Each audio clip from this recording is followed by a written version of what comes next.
Welcome to Dishing Up Nutrition, brought to you by Nutritional Weight and Wellness. Listeners, let me ask you a question. For those of you that are at home, are you struggling with weight loss? Have you tried countless diet programs without long-term success? Or maybe you lose a little weight at first, but you gain it right back, and then some? Do you feel like you're stuck with a slow metabolism? Well, trust me, you are not alone. We see this in clinic all the time. And well, we want you to stay tuned because during the next hour, we'll be offering solutions to the root cause of slow metabolism and slow weight loss. So many of you might be thinking, I have tried everything to lose weight and nothing sticks. I'm stuck with a slow metabolism and there's nothing I can do about it. If this sounds familiar, we may have some great answers for you, some new ideas. In fact, over the last several months, all of us dietitians and nutritionists at Nutritional Weight and Wellness have been researching and meeting regularly to discuss this phenomenon because it is such a hot topic with our clients. We know our clients want answers and real solutions to get their metabolism working again. So that's been our mission. I'm Melanie Beasley, and I've been a dietitian for 35 years. And over the many years that I have been counseling clients, my views on weight loss honestly have evolved as the science has evolved. It's no longer what I used to teach, which is eat less, avoid fat, exercise more. There are many, many biochemical factors that are at play. But I explain to my clients that that's really is good news because it means that they really never have to go on those highly restrictive, low-calorie, starvation-type diets that made us all angry. And they don't have to do an intense exercise program ever again to lose weight. We work together as a team to get to the root cause of our weight gain. And guess what? I often recommend that they should be eating more food to heal their body and metabolism. So, right, does that just explode your brain this morning? But you're not stuck with or destined to suffer from a slow metabolism. We have the power of real food nutrition to best support our metabolism. And today we'll be sharing some new ideas to think about metabolism and weight loss. But before we go further, let me introduce my co-host today. I'm here in studio with the registered dietitian, Teresa Wagner, who always looks awesome, even though it's early. Who many of you know by now from either being longtime listeners of Dishing Up Nutrition, or maybe you belong to our Dishing Up Nutrition Facebook group where Teresa hosts live events to answer questions. Welcome to the show, Teresa. Well, it's good to be here, Mel. And I'm excited to talk about this topic today of slow metabolism and slow weight loss. Because like you said, it's something that the nutritionists, the registered dietitians at Nutritional Weight and Wellness have been researching in depth over the last several months. And I've personally worked with, and I know you have too, many clients around this particular topic. So It's come up at some point.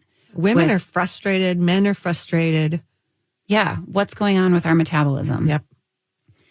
When working with clients on healing their slow metabolism, I ask many questions about their health history. What could the root cause be that isn't just as simple as eating too much and not exercising enough, right? That's what we've always been told. Eat less, exercise more. Mm-hmm. But if that's not the issue, then what's going on?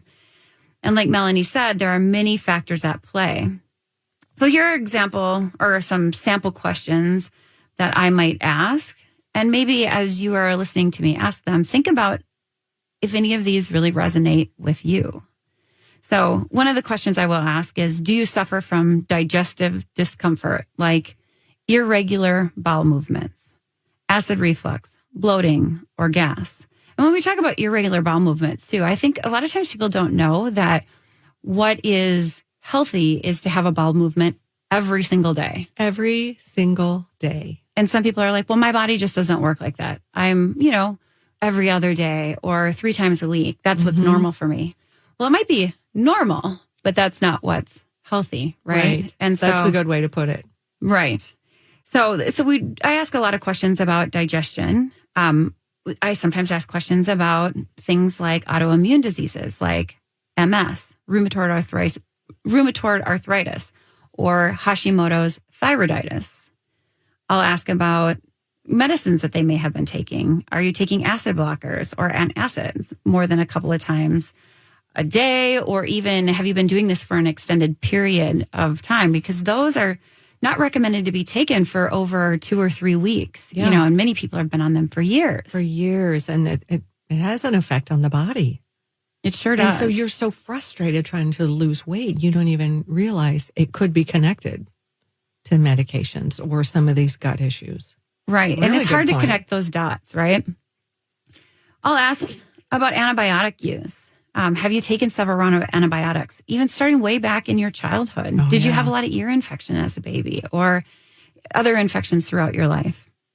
Have you had excessive amounts of stress in your life over the past few years? You know, there's been a lot of extra stress just with the pandemic. And there's been a lot of weight gain. And there is, yeah. Perhaps, you know, the people that are listening, perhaps many have gained weight during the pandemic and just haven't been able to lose it now that we're back to, you know, regular life.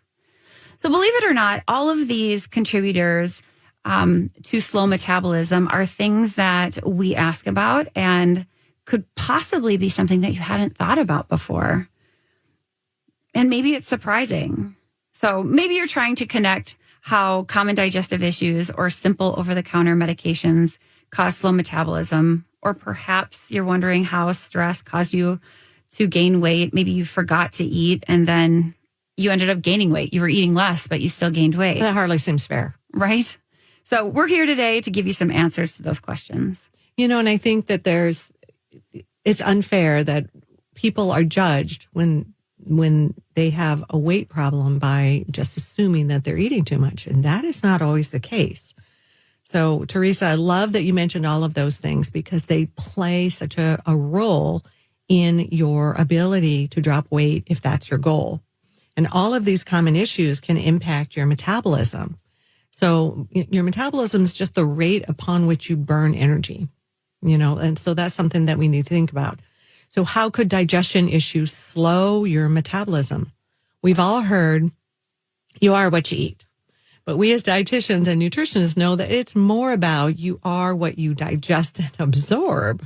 So here's a quote from the book, Nourishing Wisdom by author Mark David, who is the Harvard-trained expert in the psychology of eating. He says, nourishment comes from the process our body undergoes to digest and assimilate nutrients. It is the breakdown of food in the mouth, the churning in the stomach, the absorptive process in the intestines, the whole range of digestive activities. The process of digestion is nutrition. So what I'm hearing him say is that it is not just the individual nutrients in food that provide nourishment, but the entire process the body needs to go through to absorb and use those nutrients. Yeah, exactly. If any part of that process is compromised, then proper nutrition is compromised. When we are missing the absorption of key nutrients, metabolism can suffer and weight gain can occur. So that's why we often focus on gut health first and then weight loss follows. Yeah, and I think the point needs to be made is we all know food's yummy, and that's why we eat it, because we love food.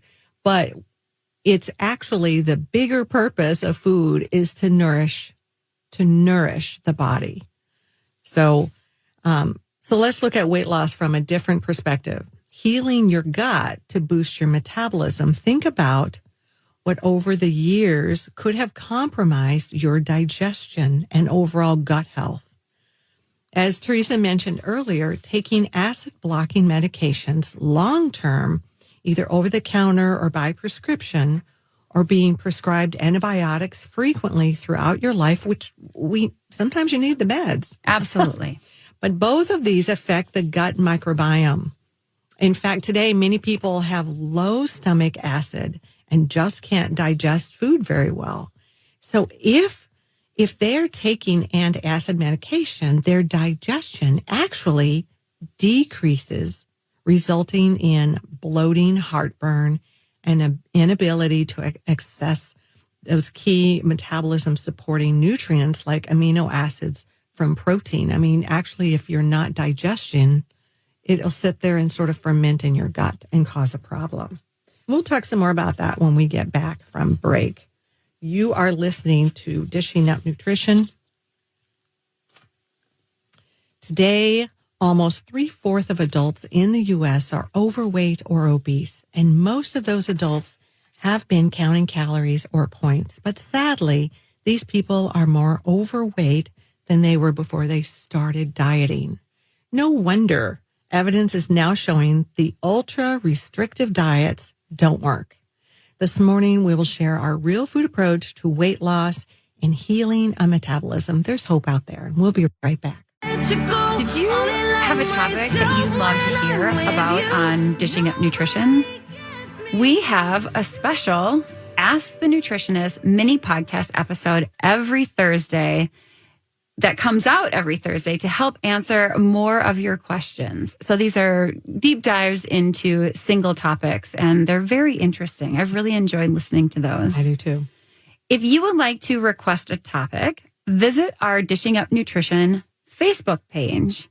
And if you want to browse those mini episodes, just search Dishing Up Nutrition wherever you get your podcasts, and you will see those mini episodes there. So before break, we were talking about the effects that common medications can have on our gut health, and then in turn, that having an effect on our ability to lose weight. We were talking about antacids, having low stomach acid. We talked about antibiotics. So for most of us, we've had some of these medications come into our lives. Of course. And, a lot of times when I get clients, their mind is kind of blown when they're having acid reflux, and we talk about you don't have enough stomach acid.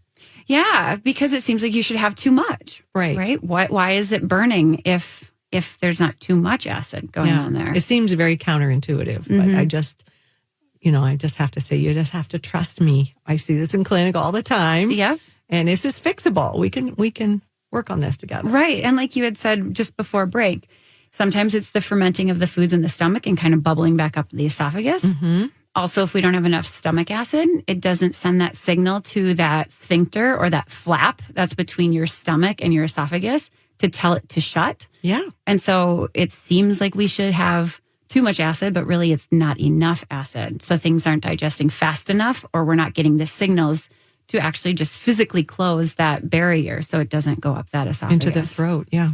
Yep. Well, okay, so if this has been your situation, what do we do, right? Because we can't go back in time. We have to look forward. And there are some simple steps that we can take to start healing our digestive tract after long-term use of some of these disruptive medications. And we're not saying stop your medication. No, we're not saying to do that either. We're not saying that, right?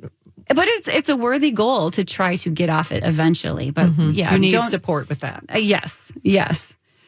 So to support digestion, to support your microbiome, and support weight loss, we suggest starting by adding certain key probiotics.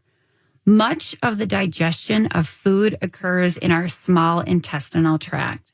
And the best probiotic to support the intestines is bifidobacteria. That's a master player. It is. Yep, it is. When I'm working with a new client, I often recommend taking 2 Bifidobalance capsules before each meal to begin repopulating the beneficial bacteria in the gut. So that's 6 a day, which sometimes can be a little bit overwhelming, but it really does work. And what I love about those Bifido capsules is that they're not these gigantic probiotics, meaning there's not so much of the beneficial bacteria in them that sometimes it can cause negative effects. This is bloating, and it almost feels like your guts are blowing up. If you start with a big dog probiotic and you haven't been using one, and Bifido is gentle. Because it's, we're talking about bifidobacteria, but not talking about multiple strains that we're trying to introduce at one time. Exactly. And starting with those 2 capsules, even though it seems like a lot, 6 capsules, it actually is a pretty low, mild dose. So it's just enough. I do encourage people, though, to include foods that have naturally occurring beneficial bacteria in them and trying to get that daily if they can. And that could be foods like kimchi, sauerkraut, full fat yogurt or kefir, or even some of my clients' favorite, one of the easiest ones to do daily is having just a small glass of kombucha. All of these foods contain those naturally occurring beneficial bacteria for the gut. And if you're looking on the labels of your foods, usually somewhere on the container it will say live and active cultures. Yeah, so that's a good point. And you don't want to heat that kimchi and the sauerkraut because you kill the little buggers. That's right. We want to keep them alive. That's right. We need to eat those cold. So this is just a start when we're talking with our clients. Having a little bit of a probiotic in the capsule form, incorporating some of those fermented foods. And these are some of the simple first steps that we can take to heal the gut microbiome, to support the metabolism, especially after long-term antacid use, even long-term use of pain relievers like ibuprofen, or frequent antibiotic use. Yeah, that's a really good point. And it's a gentle way to start incorporating, if you like any of those products. I love to begin with the Bifido just because it is the master player in the digestive tract. It makes up the primary strains that you have. So we want to start with the big dog first. And another metabolism disruptor we mentioned was chronic stress. When we're under chronic stress, the hormone cortisol is released from the adrenal glands. And when your body is undergoing stress, those adrenal glands are going to produce more and more cortisol, which in turn causes the liver to release more glucose. And some of that extra glucose gets converted into energy, which is good, but much of it gets stored in our fat cells. So think of it this way. When you are in a stressful state, cortisol is elevated, which leads to increased blood sugar levels and fat storage. So if this goes on and on repeated elevation of cortisol can certainly lead to weight gain and difficulties in losing weight. Plus, we know that chronic stress affects the microbiome. So we circle back to what you were saying, Teresa. There's just that mind-gut connection, but there's also the mind-cortisol connection. So if you're stressed, you could be gaining weight. And a lot of times you'll see it in your belly. Yeah, everybody's favorite place to gain weight, right? So now you're more stressed. Exactly. And that high stress and high cortisol levels can also increase your appetite and cravings for processed carbohydrates and sugar, which also usually results in weight gain. And that's the comfort food we reach for when we're stressed. Yeah. Think about what you want to eat when you're stressed. It's easy grab and go, ultra processed foods like fast food from the drive-thru. Maybe it's a pastry and a sugary latte from the bakery. Or maybe it's just whatever goodies you keep in your cupboard or your pantry. Crackers. Yeah. Oh, the crackers. Crackers. Yes. These types of foods contain heavily processed seed oils, highly refined carbohydrates. Both of them are metabolism robbers. Yeah. So let's talk more about the crackers and metabolism robbers when we come back from break. You're listening to Dishing Up Nutrition. A 2017 study from the North American Menopause Society found that women who were overweight experienced more uncomfortable symptoms of menopause. Does this sound like you? We encourage you to keep listening for real solutions for sustainable weight loss. Welcome back to Dishing Up Nutrition. Today we are discussing our solutions to a slow metabolism and slow weight loss. Has this topic today resonated with you so far? Keep listening for more real practical solutions to heal a slow metabolism. And before break, we were talking about highly refined carbohydrates and sugars and things that we crave when we're under stress. And crackers. Yes, the crackers. Because those are our go-to foods in high stress. And we were trying to connect the dots between high stress, high cortisol, slow metabolism, and weight gain. And you may be thinking, it's hard, if not impossible, to avoid stress in your life. So how do we manage stress levels through life circumstances that are just out of our control? Mm-hmm. Well, here's our advice. It all goes back to eating real food in balance 4 to 5 times a day. And no, this isn't going to take away the external stresses in your life if you're going through some really hard times.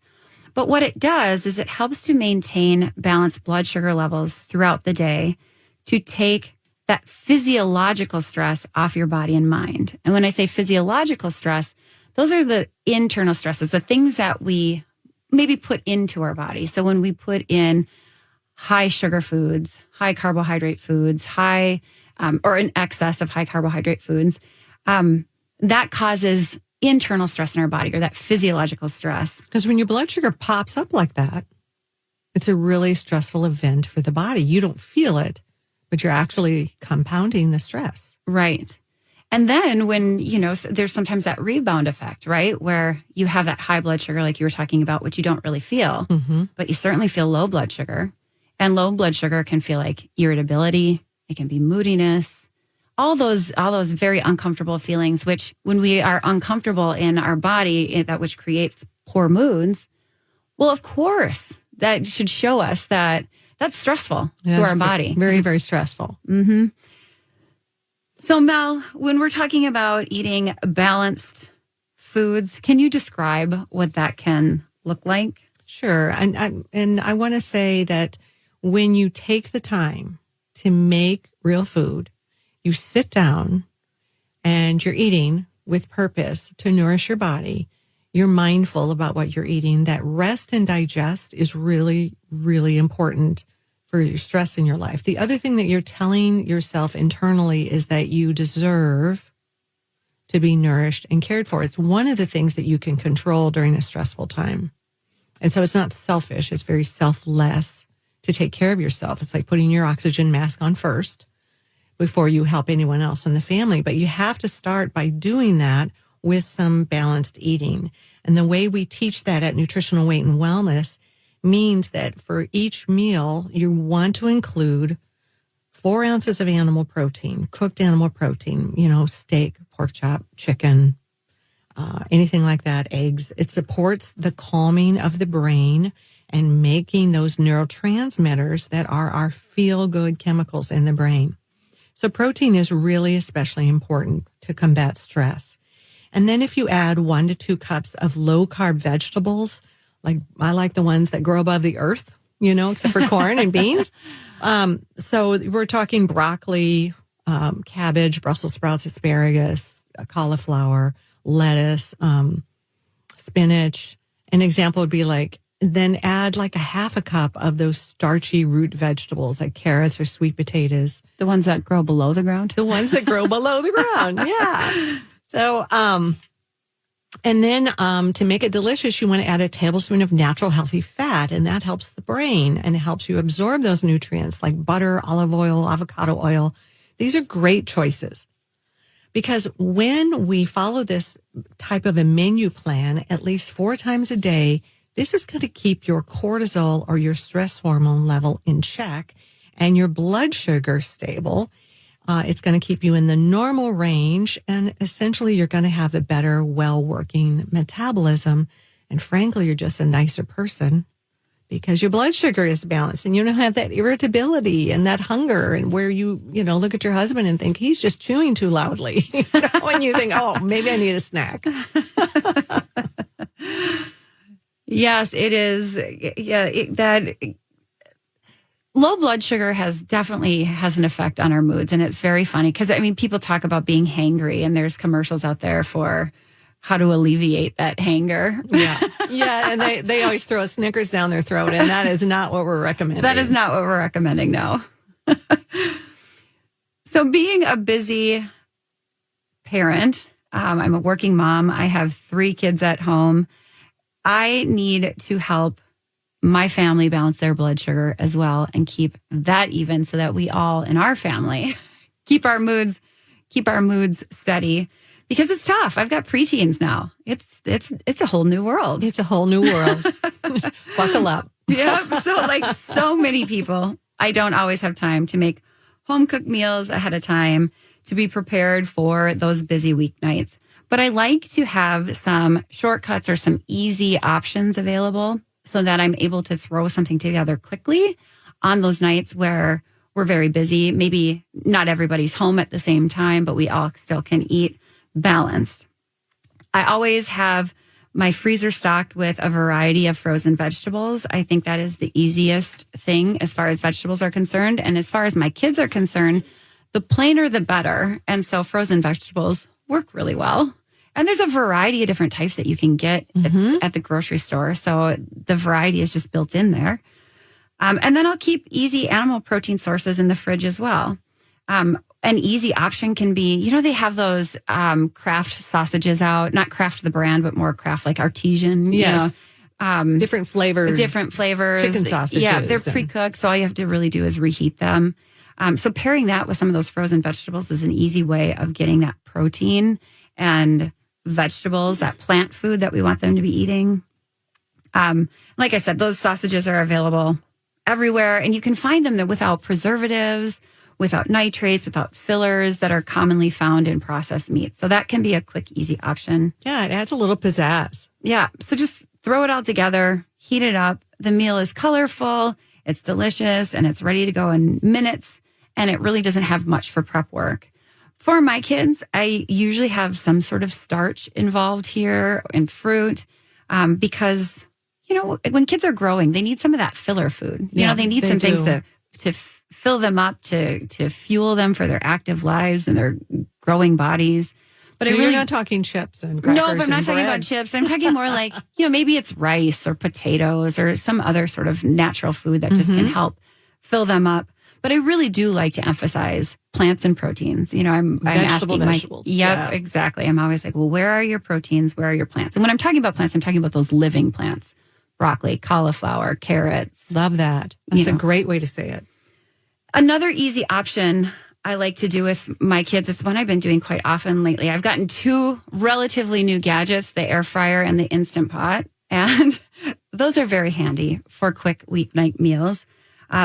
My air fryer has an air roast option. And what I've been doing as a pork loin roast, or not the pork tenderloin, not the long skinny one, but the one that's more rectangular that has that fat back on it. And all I do is sprinkle it with salt and pepper, some paprika, some onion powder, and garlic powder. That's it. And then I just air roast it, which you can just roast it in your oven too.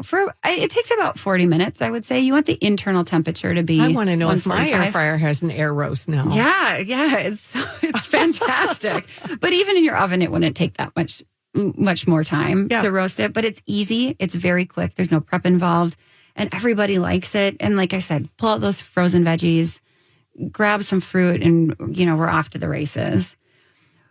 And with these kinds of time-saving ideas, I know I can feed my family those real food meals, even in a time crunch, which is more nights than not these days. So that's what's going on at my house. I love that. I just recently purchased, I think I got it on Amazon, of course.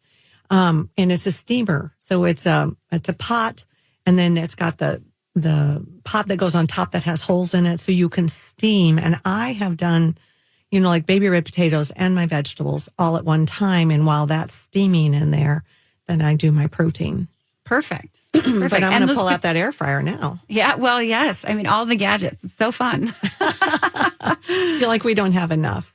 Well, our real food eating plan heals the body. And I love all those ideas that you gave because it's going to heal the brain and, of course, supports weight loss. On the other hand, skipping meals. When you skip meals due to stress or relying on ultra-processed fast food meals is stressful to the body and slows your metabolism. Well, we can't always control our life, especially if you're busy and you've got, preteens or kids like Teresa. We can't control our life stressors, but we can often control our food choices to lessen stress on our bodies.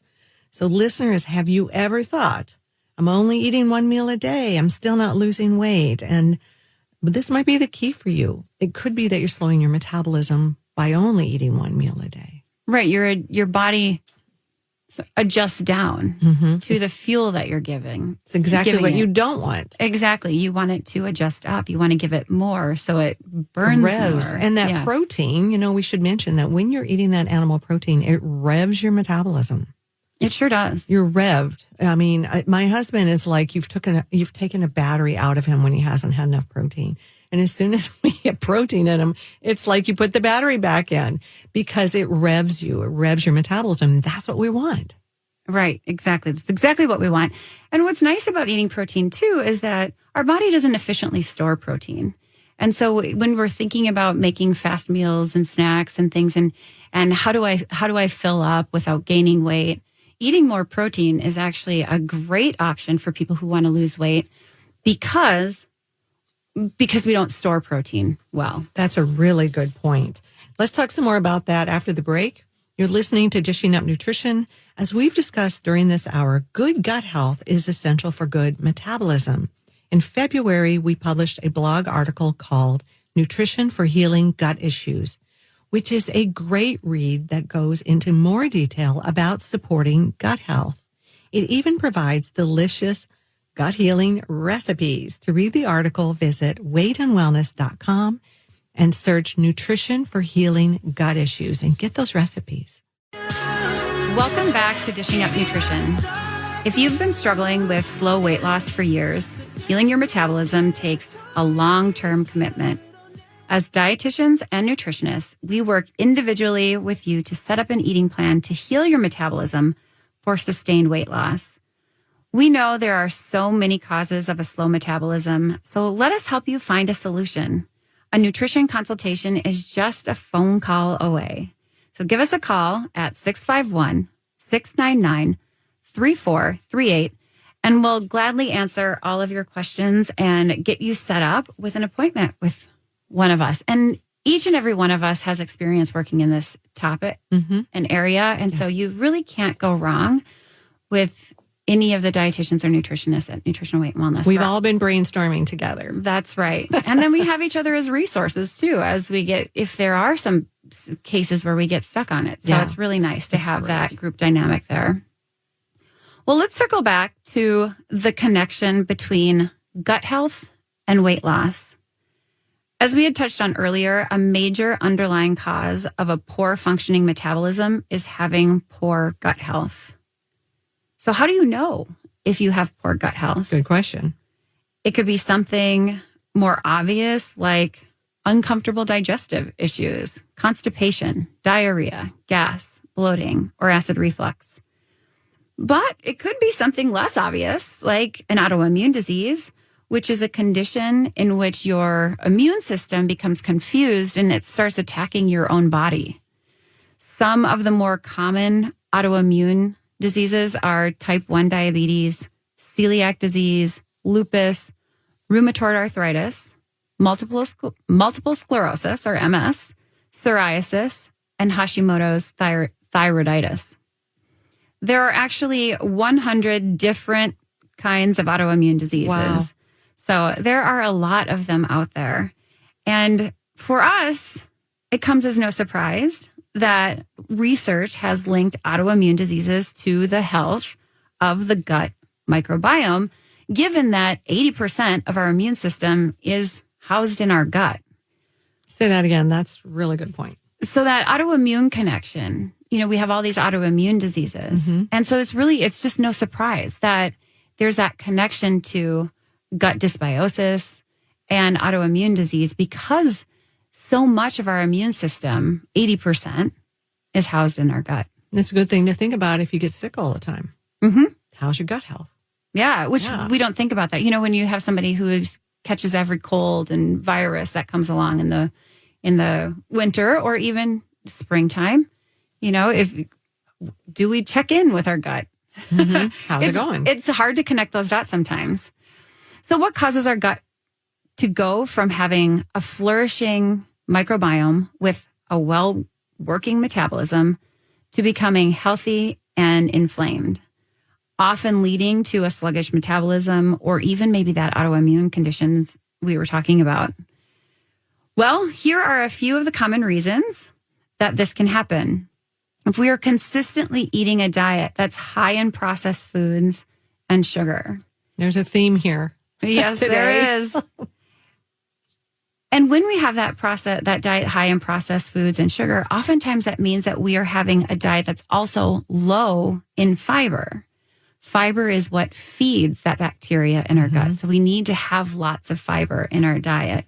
And when I'm talking about fiber, I'm also more specifically vegetables, like really the fibers that are found in vegetables. Yes. And even certain fruits like berries, pomegranates are great sources of that fiber. Pears, great sources of that fiber that our bacteria love in our gut. That helps to nourish those bugs. We have to feed them too. We're not just feeding ourselves. We're feeding a whole host of living organisms. And a variety. We need a variety because we have a variety of bugs in the microbiome. You need a variety of fiber, fruits, and vegetables to feed each bacteria. Good point. Another thing that many times we don't think about when we're thinking about the health of the microbiome is drinking unfiltered water. Tap water often contains hormones, prescription medications, chlorine, and pesticide residues. So that all those things, those can affect the health of that bacteria. Overuse of anti-inflammatory medications such as aspirin, Advil, Aleve, ibuprofen.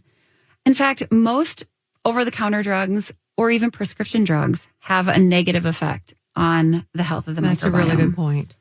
And probably the worst offender is antibiotics and using them inappropriately. Of course, we have to take antibiotics. They are life-saving in certain circumstances. But taking them appropriately and then after using them to really going back in there and supporting the health of the gut after we take those antibiotics. Repopulating, with that bifido that we were talking about earlier. And the good news is that it's really never too late to improve your gut health and get your metabolism revved up and working again. So listeners, you've listened over this past hour. Think about what resonated with you that could be contributing to your slow metabolism if that's your struggle. So to improve your gut health, are you willing to start taking some bifidobacteria probiotics before each meal? And one of my clients recently told me that she takes her bifido probiotic before her meals, and bonus, her sugar cravings go away. When she forgets to take them, the cravings come sneaking back. It's kind of magic. Yeah, I've had that experience with probiotics too, with clients as well. And with myself, actually. Yeah, really. Or how about this? Are sluggish digestive symptoms like constipation slowing your metabolism? Those who suffer from constipation know how uncomfortable it can be. But did you know that it can slow metabolism and overall is harmful to our health? To get your system moving again, first, we recommend a balanced food plan with plenty of vegetables for that fiber. There might be certain foods that we recommend as well that are beneficial to speeding things up. Drinking adequate water and daily exercise. In order to get your bowels to move, you need to move. And if that doesn't work, then in addition to those things, we suggest 3 to 4 capsules of our mixed magnesium before bed. I can't tell you how many clients I've had that have had success with that mixed magnesium for constipation. It's another magic. All of these small actions add up to achieving really better gut health for a better working metabolism. And at Nutritional Weight and Wellness, we have been teaching about good gut health and ways to support your metabolism for over 20 years. And we believe the best way to heal your metabolism is to support a healthy gut by eating a balance of real protein, real vegetables. Use your vegetables as your carbohydrates, and then real natural fat. And a few key supplements may be necessary. By eating this way, you will heal your metabolism to lose weight and maintain that weight loss. And we have a lot of clients that can attest to that. It's key, getting your body back on track. The body does what it's supposed to do. Our goal at Nutritional Weight and Wellness is to help each and every person experience better health through eating real food. It's a simple yet powerful message.